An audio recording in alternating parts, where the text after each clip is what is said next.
मंडळी, हा व्हिडिओ बघा. या व्हिडिओतील तरुण तुफान व्हायरल होतोय. खराखुरा रॅन्चो मुंबईकरांनी अनुभवलाय.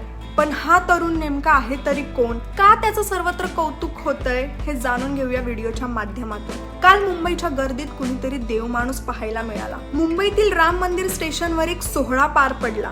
वेळ मध्यरात्री 12 ते 1 ची असेल. दरम्यान एका माऊलीला प्रसववेदनेच्या कळा सुरू झाल्या.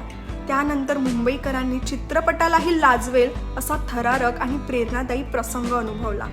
त्या महिलेसाठी त्या धाडसी तरुणाने क्षणाचाही विलंब न लावता ट्रेनची इमर्जन्सी चेन खेचली. राम मंदिर स्थानकावर मेडिकल सुविधा नसतानाही विकास बेंद्रे या तरुणाने तात्काळ डॉक्टर देविका देशमुख यांना व्हिडिओ कॉल केला. त्यांच्या मार्गदर्शनाखाली वैद्यकीय अनुभव नसतानाही विकासने यशस्वीरित्या महिलेची प्रसूती केली. बाळ आणि महिला सुखरूप असण्याचं एकमेव कारण म्हणजे तो विकास बनलाय. कुणी विकासाला रॅन्चो म्हणतंय तर कुणी देवमाणूस म्हणतंय. सोशल मीडियावर नेटकऱ्यांनी चक्क बाळाचं नाव सुद्धा सुचवलंय.